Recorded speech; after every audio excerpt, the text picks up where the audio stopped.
homer, led the league in tackles with 85. The deep ball for Darius Prince, and Philadelphia's on the board first.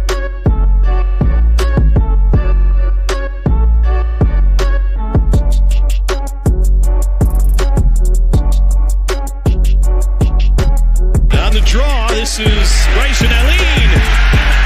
And Allen weaving his way all the way down to the 22.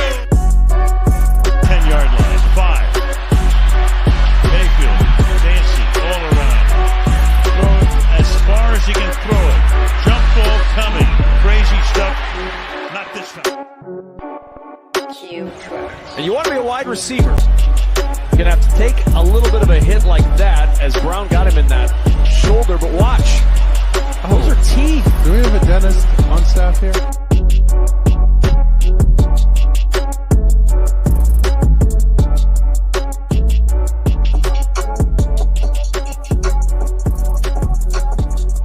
All right, we're back with AFL interview number 12, head coach of the Orlando Predators, Mr. EJ Burt, a man who's played, coached, and now will run the team for the Orlando Predators in 2024 as they return to the AFL. Coach, how are you doing this afternoon? Oh, I'm doing great. Just happy about the opportunity. Happy, I'm glad you guys got me on, to talk about the things we got going on and, things that we plan on doing for this season and further on. Absolutely. So we're just going to go ahead and jump right in. One thing that I noticed when I was doing some research on your career and as you as an individual is you're very multifaceted. You're a coach. You run classes to help athletes continue to improve on the side. You also are a web developer. So I'm kind of curious, what brings you back to arena football year after year after year? Well, this is this league gave me an opportunity back in the day. And so this league's been good to me. So especially, the AFL, I've coached in these, other leagues, but the AFL has been great to me as a player, and to have the opportunity to be a head coach going, forward with the AFL and this season, I'm extremely excited. Of course, I do other things on the side. I help, youth with, different leagues and things like that with flag football, soccer, all that stuff, just stuff to keep the kids busy and after school programs. Just giving back to the community. But this AFL thing I'm serious about, and I have a huge love for. Absolutely. I mean, you talked about getting your start. If I remember correctly, you had 24 and a half sacks in the AF2 as a rookie. 27 and a half sacks. Oh, I apologize. Didn't mean to take anything away from you there. There's 27 and a half sacks. Actually a couple more there that I didn't get credit for, but I'm not going to complain about the 27 and a half that I did get. That's an insane number. I don't think I've ever heard of anybody getting almost 30 sacks in a season. That's pretty crazy. Definitely stuck out when I was looking back at your resume. But, I mean, obviously you're a former defensive lineman. You also played a lot of offensive line, even caught some passes, scored a touchdown as a receiver at one point. Yes. I'm curious, when you're looking to build a team, how important are the trenches for you in particular? Well, the trenches are extremely important. When it comes to defense, there's no cure for a good pass rush. So offense can have all kind of plans, but this game is built on one-on-one matchups up front and on the back end. So up front, if you can't stop a pass rush coming, the rest of your game plan kind of goes bad. Linemen in trenches is extremely important, and having a good quarterback that understands this game or can at least understand and pick up the coaching that they're receiving. That's very important. Like, you start with the trenches and you start with your quarterback and you build from there. Not to say that the other pieces aren't important, but if you don't have a quarterback, if you don't have a line, it's hard to progress forward. Right on cue, Chris Vias, the man you interviewed with last time you were on the show. Coach, how is the quarterback position looking? Any chance we see Jeff Legree return? We're still working on finalizing things, but we're excited about the pieces that we are bringing in. But we're not done building yet, so it's a possibility. Absolutely, I'm sure he would be excited to return back to the team after playing their last season. Speaking of playing their last season, you guys recently re-signed Freddie Booth Lloyd. How important was it for you in particular to get him back on the roster? I mean, it's top. One of the top priorities. He's one of the best two-way linemen, if not the top two-way lineman, and one of the top pass rushers in this league. So with that being said, with that resume, that alone makes him top priority. And then on top of that, he's a great locker room guy, and he's a great leader as far as keeping everything together, keeping everybody focused, and loosening up things when he needs to. So that's a great piece, a top priority piece that we had to have. Absolutely. I can only agree. I mean, one of the better players coming out of the National Arena League the past couple seasons. So definitely a very important piece to bring back. And what better way for a former lineman himself to start the beginning of a 2024 season. Definitely. But you've obviously played for several seasons with Orlando. You've coached with them for several seasons now. I want to say you're coming up on a decade with the team overall. What do the Orlando Predators mean to you? I mean, they're a huge piece of my career, whether coaching and playing. I mean, this organization means a lot to me. You have coaches who go to a team and they're looking to build something with that team, or they're looking to learn that city, that organization. Well, I've had that. I've been here since 2003. So I have a longer history with my organization, with my city, with the players here, with former players here.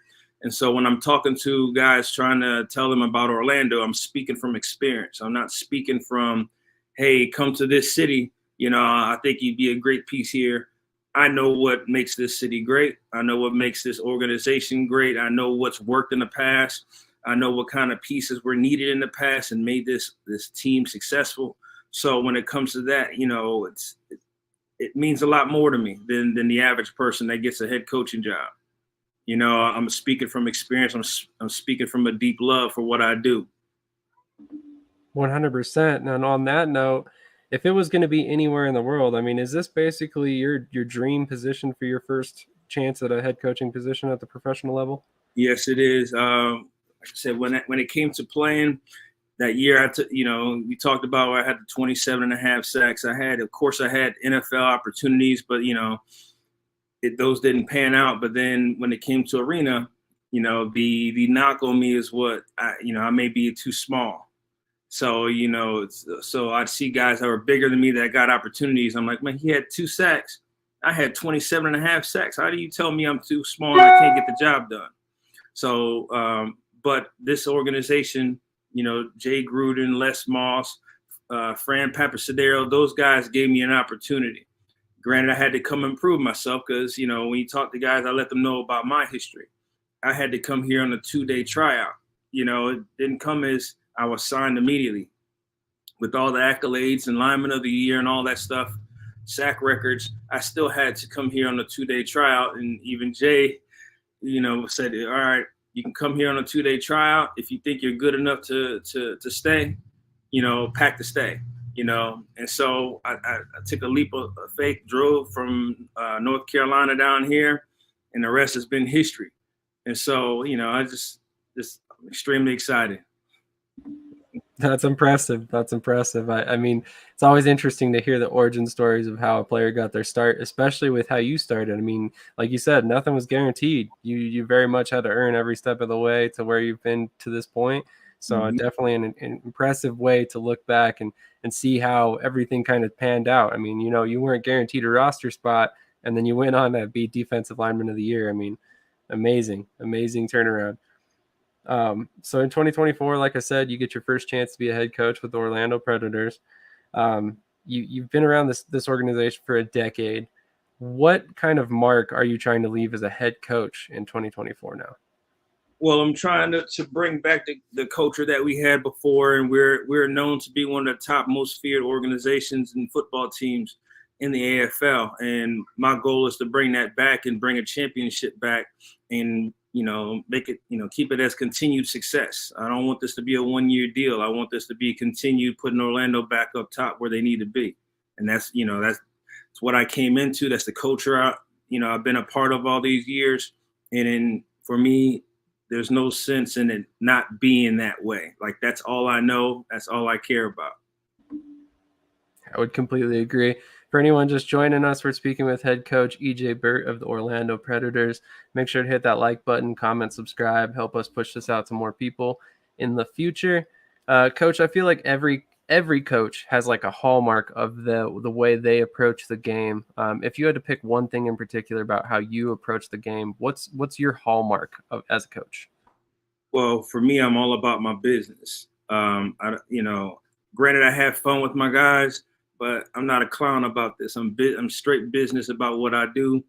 You have your other coaches who, I bring in guys who have more jokes and everything. But for me, I feel like I need to be the straightforward, all about business kind of guy to hold everything together, hold the organization and the players to a high standard, and then move forward. Like for me, I need consistency. I need, like I said, players hold themselves to a high standard, even coaches held to a high standard. Like that's what I'm about. And so it's when it comes to a coaching staff, like I said, you have to have all those pieces. When it comes to your players, you have to have all the different personalities, the leaders on the roster to help hold this thing together. But for me, I'm the consistent. I'm the person who holds everybody accountable and holds everybody to a high standard. That's what I'm about. Like I said, for me, really, if you would use a word or a phrase, I'm about my business.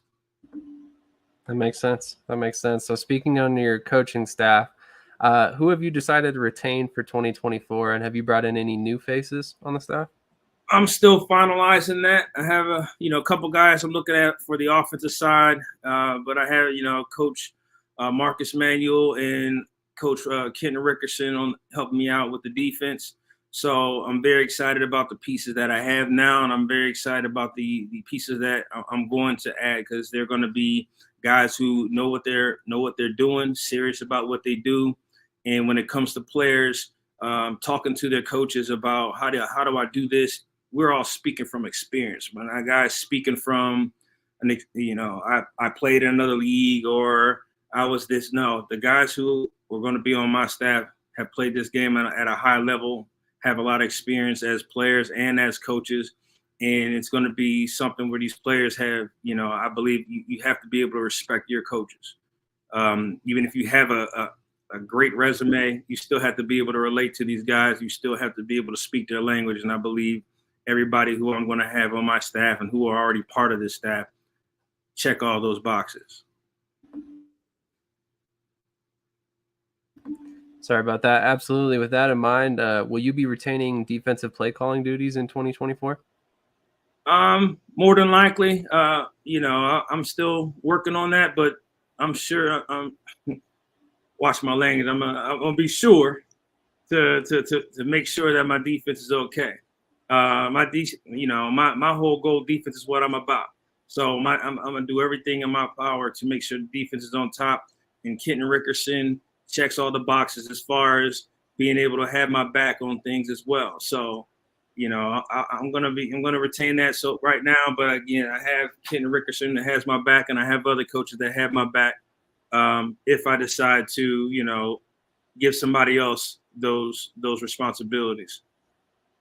Is that a Chicago Bears flag I see over your shoulder there? Yeah, that's been my favorite team since I was a kid, and Dick Butkus is my favorite player of all times. Interesting. I would not have guessed that given the ties to Orlando. I would have guessed it was a Florida team. Are you originally from Chicago? I'm originally from Akron, Ohio. How did you become a Bears fan? Yeah. There's a clip of Dick Butkus trying to break somebody's neck. And when I was a little kid, for some reason, that resonated with me. And I love football ever since then. All right.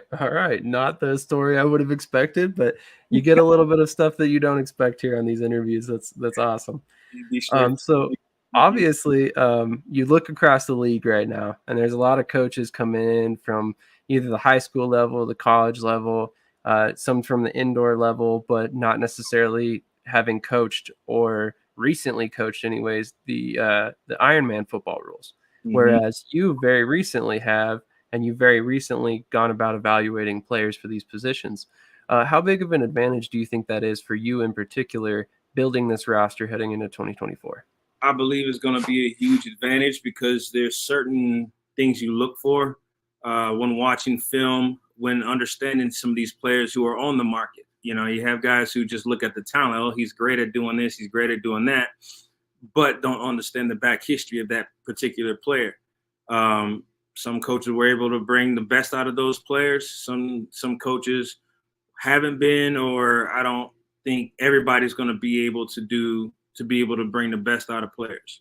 And I believe, my knowledge of how I was used, let's talk about linemen in particular, how I was used, how Jay used me, how Fran used me as a defensive lineman coming in and getting the best out of me as a defensive lineman, putting me in the best position to get sacks and make an impact on defense. I know how I was used in this game, and not everybody has that experience. They may have heard someone tell them how to use that, that knowledge and how to use this person. I know how I was used, and I basically take the knowledge that was given to me by championship winning coaches, and then I turn around and use that. So when you talk to guys like Freddie Booth and them guys, they'll tell you, I give them tips that the other, not every coach can give you, because they haven't been in that position. They don't understand, this moment in time, I need you in the game. At this point in time, this is what's going to happen. This is your perfect time to make this impact right here and there. Not every coach is going to be willing to, I ain't going to say willing. Not every coach is going to understand how to do that. They've been told how to do that, but they're not going to understand how to do that. Absolutely. Not every coach is a former player with your type of experience. That's 100% rock solid. Are you also serving as the general manager this season? No, that's still Sean Knapp. Very nice. Very nice. Marcus Manuel is helping with player personnel and everything, but as far as general manager, that is still Sean Knapp. Absolutely. So let's speak on that process a little bit. When you ultimately decide that you like a player, how does that work? I mean, is it something where you watch film, Sean watches film independently, you guys come together and make a decision on who to sign? Or is it something where if Sean likes a player, he might just sign him without even speaking to you? We all work as a team. There's no one person that just, even with me being a head coach, I'm not going to make a decision without talking with everybody, because that's what this whole thing is about. It's not a dictatorship. It's about working together with your staff. So, if Marcus sees a guy, he brings it to the table and we talk about it. We send each other the film, go over it. What do we like about this guy? What does this guy need to work on? If I like a guy, same thing. If Coach Rickerson likes a guy, the other coaches who are on the staff, if we all like a guy, we bring them to the table and we talk about it. 'Cause again, I believe in the whole staff having a say and talking it out from there, because ultimately I have the final say when it comes to the players and things like that. But I trust the opinions of my people around me, and I trust this organization. So we'll all make the right decision.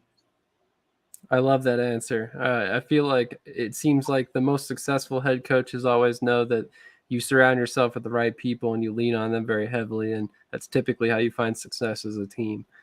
So I like that a lot. I'm very curious. Obviously, one of the differences between Ironman and the indoor football rules, are the fact that sometimes that you might be evaluating players that have never played two ways throughout their career. All the way dating back to high school sometimes. So how do you go about evaluating a player and what you're willing to give up, say, on the other side of the ball if you have an extremely dynamic wide receiver who has never played defensive back or something like that? I mean, there's things that go into play. Are they wild and all over the place but making plays? Are they consistently, their feet are good, their body posture, how they move around, their athleticism, is all that good? Are they aggressive with what they do, or do they get lucky making plays? All right, so you basically got to judge the athleticism of the player. Are they getting lucky on plays? Are they doing certain things? But ultimately, you have to be good at what we're originally recruiting you for. If we were recruiting you as a defensive lineman, you need to be a great defensive lineman with the athleticism to be able to handle offense. If you're a great receiver, you have to be a great receiver with the athleticism that we can coach you to get, handle the other side of the ball. But it's not just watching film. It's talking to coaches who understand, who talk to these kids or these players, and also scouts who know these guys. I also talk to agents and things like that. So again, you have to be great at what we're recruiting you for. And then we have to see the athleticism to be able to translate and be coachable to be good on the other side of the ball. 100%. I can imagine it's a very unique challenge at that, especially given the fact that this is not the norm anymore in today's football. It might have been at one point, but even high school players at this day and age are starting to specialize more and more. Mm-hmm. So real quick, obviously you're in the Florida area. There's plenty of colleges down there that you can scout and look for with talent. How big is it to you to keep a local flair on this roster? It's huge because Florida has we're one of the most talented states when it comes to football in the country. So there's too much talent here to not try to keep this home. Again, it's on top of being talented and being great players from the state of Florida, there's more of a sense of pride when you're playing for the state that you grew up in or the state that you went to college in. It's not like you just came in one year, oh, I'm a great player who happens to live in Florida. It's great to have guys who grew up here or been here through college because it adds to their motivation. Absolutely. I completely agree. So when you look back at your career, whether as a player, a coach, looking back at all the men that you've worked under over the years, is there anybody in particular that you look back at and think, I want to model myself as a head coach like him because of how he approached the game? I mean, I take pieces from all the different coaches I've been under. Personality-wise, Fran Papasadero, God bless the dead. I love that guy. I love all the coaches who I've taken pieces from. But Fran is kind of laid back, but at the same time, again, he'll take a moment to joke with you, but at the same time, we came to work. So we can work and have fun at the same time. But there's different things that he knew about this game that the average coach didn't know. When it comes to Jay, I understand how Jay approached the game, and his approach, it's literally, again, have fun, but we're about our business. So, I've taken pieces from Fran, I've taken pieces from Jay, I've taken pieces from Les Moss, I've taken pieces from Mike Hohensee, Ron James. There's just so many coaches out there that I've had experiences playing under, and I still talk to this day. Even if it's a text message or a phone call. Pat O'Hara, these guys are great to me. They're willing to share their knowledge with me. Hey, think about doing this, and this. And I'm not a person that's going to be too good to take advice. You can learn something every single day, and that's the goal. You're supposed to, you don't want to be in a room where you're always the smartest person in the room. All right. So if I'm good at something, I want to bring somebody that's smarter than me in this area. I want to bring someone that's smarter than me in this area. I want to be able to pick up the phone and call Pat O'Hara and say, hey, I need some advice on this, or shoot Jay a text message or whatever. Like, you surround yourself with people who bring something to the table that you don't. 100%. I don't want to put words in your mouth, but that sounds a lot like know what you know and know what you don't know. Definitely great approach to being a head coach. I've always liked men that take that approach because honestly, that's, again, typically how you succeed. It's never being, the smartest man in the room or thinking you're the smartest man in the room. It's typically bouncing ideas off others and working as a team, like you mentioned before. Definitely. So, Coach, I'm pretty much out of questions for you already. We kind of ran through this a little bit quicker than I expected, but I wanted to give you an opportunity to kind of shout out your businesses, your websites that you've got going on, and then anybody who's kind of helped you get you to where you're at today. As far as my business, it's Ball Class, BALLCLASS, ballclass.com. Like I said, I do youth sports programs, after school programs for flag football, soccer, and things like that. Even just helping train kids and develop them. I work with my players. When they have things that they have, trainings and things like that they're doing, I try to help that out as well. I try to lead kids to them, because it's all about us, everybody as a man. So if I can help anybody, I bend over backwards trying to help. You know what I mean? So, but shout out to all the coaches who again poured into me. Again, you got your Fran Papasadero, Jay Gruden, Les Moss, Pat O'Hara, Mike Hohensee, Ron James, all those guys. Said there's more to that list, but I can go on forever. Because again, even Coach Ox, you got Coach Eaton, these coaches who coached me in college. Coach Ox is a guy who, personality-wise, he's almost exactly like me. So, I tell him about that, how I basically have an approach that's similar to the way he approached me, and it brought the best out of me because, not everybody deserves to get yelled at kind of deal. You can't approach everybody a certain way. And his approach to the game, his approach to me was like perfect for me. If I would have had somebody else, it probably would have been a different outcome than how I ended up. Absolutely. I love it. In fact, I actually got a good piece of advice right before taking my first job at overseeing other people. And he said, you have to treat every person differently, how they need to be treated. And it was great advice. I look back on that still to this day. So it sounds like you got similar advice along the way. Yes, definitely. Well, Coach, thank you so much for your time. I really appreciate it. I'm very excited for your first opportunity as a head coach. I was always a big fan of you as a player back in the day as well. So I'm looking forward to you finding success as a head coach and hopefully having a very, very long-term career with the Predators as their head coach. Thank you. I appreciate it. I'm excited to get to work, and I'm still recruiting guys. So if guys are interested, hit me up on Facebook or whatever the case may be. Absolutely. On that note, is there any specific positions you're looking for right now? So players that are out there that may be watching know?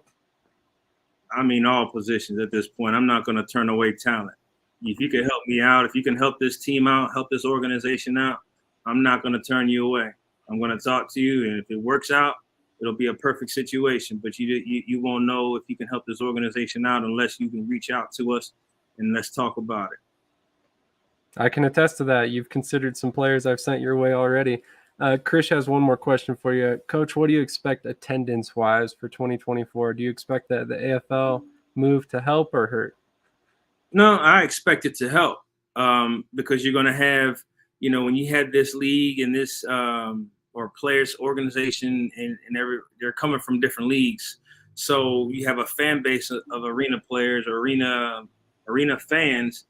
They're expecting a certain thing. So when you're part of NAL or another league, they're expecting AFL results. I don't know. They're expecting to see AFL. So when they see another league, it's a different thing.